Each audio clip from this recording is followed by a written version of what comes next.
And Pawan Kalyan గారు అయితే నిన్న ఎవరైతే ఆ పహల్గామ్ ఏదైతే అక్కడ చనిపోయారో అక్కడ కాల్పులు ఆంధ్రప్రదేశ్ సంబంధించిన వ్యక్తి అతనైతే వాళ్ళ కుటుంబాన్ని అయితే పరామర్శించారు. అంత తనకైతే భరోసా ఇచ్చి రావడం చూసాం మనమైతే.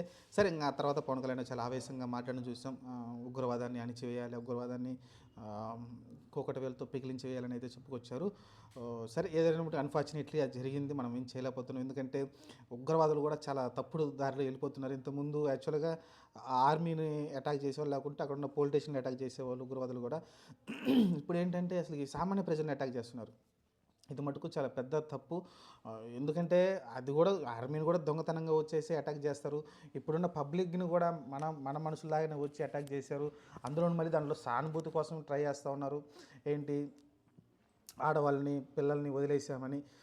కానీ ఎవరైతే తప్పించుకొని బయటకు వచ్చారో వాళ్ళు చూస్తే లేదు మీరు బీజేపీకి మోడీకి ఓటేశారు, లేకుంటే ఏదైతే మీరు హిందువా అని అడిగి మరీ చంపుతున్నారని అక్కడైతే క్లియర్గా ఉంది. కొంతమంది అయితే బొట్లు కూడా తుడిపేసుకున్నారంట, ఆ బొట్లు ఉంటే చంపేస్తారని హిందూ అనుకొని. ఇలా రకరకాలుగా అయితే మనకైతే బయటకు వచ్చిన కొన్ని వీడియోలు. ఎవరైతే ప్రాణాలను చేతుల్లో పెట్టుకొని అరిచేతులు పెట్టుకొని బయటకు వచ్చారో వాళ్ళు చెప్పిన నిజాలు ఇవన్నీ. కాబట్టి ఉగ్రవాదం అనేది కొత్త పుంతలు తొక్కుంటుంది. కాశ్మీర్లో వాళ్ళ ఉనికి పోతుంది. ఎందుకంటే కాశ్మీర్కి దాదాపు 2 కోట్ల నుంచి 3 కోట్ల మంది పర్యాటకులు ప్రతి సంవత్సరం వెళ్తూ ఉన్నారు. రీసెంట్గా ఈ ఆర్టికల్ 370 రద్దయిన తర్వాత పర్యాటకులు ఎక్కువ మంది అక్కడ వెళ్తూ ఉన్నారు. పహల్గాం కావచ్చు, ఆ కాశ్మీర్ ఏరియాలతో ఎక్కువ తిరుగుతూ ఉన్నారు. అక్కడ ఏంటంటే అక్కడ ఉన్న ప్రజలు కూడా ఉపాధి వస్తుంది. వేరే వాళ్ళ మీద డిపెండ్ అవ్వాల్సిన పరిస్థితులు, ఎందుకంటే ఏదైతే ఉగ్రవాద సంస్థలు కొంచెం డబ్బులు ఇస్తాయో అక్కడ లోకల్ ప్రజలకి, వాటి మీద డిపెండెన్స్ పడాల్సిన అవసరం లేదు. వాళ్ళ పిల్లలను మంచిగా చదివించుకోగలుగుతున్నారు. ఒక మంచి వాళ్ళంతటా వాళ్ళే డబ్బులు సంపాదించుకొని ప్రశాంతంగా ఉండగలుగుతున్నారు. అలాంటి దాన్ని ప్రశాంతని మొత్తం స్పాయిల్ చేయడానికి, లేకుంటే కాశ్మీర్ మన చేతుల్లో నుంచి బయటకు పోతుంది, మన మాట వినట్లేదు కాశ్మీర్ ప్రజలన్న థాట్లో నుంచి బయటికి తేవడానికి ఇలాంటి అటాక్లు అయితే చేశారండి ఉగ్రవాదులు అయితే. అది క్లియర్గా అర్థమవుతుంది.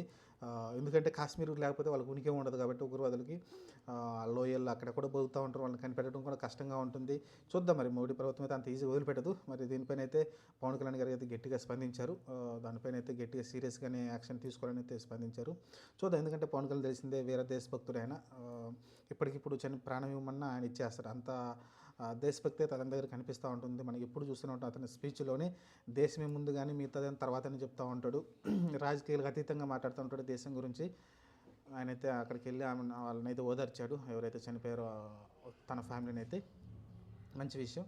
చూద్దాం మరి ఏం జరగబోద్దో. మోడీ మరి ఎలాంటి యాక్షన్ తీసుకుంటాడు, అమిత్ షా గారు అందరూ కలిసి ఎంత త్వరగా తన త్వరగాలను పట్టుకొని శిక్షిస్తే ఇది శాంతిస్తుంది కొంచెం ఈ ప్రజల్లో ఉన్న ఆగ్రహం.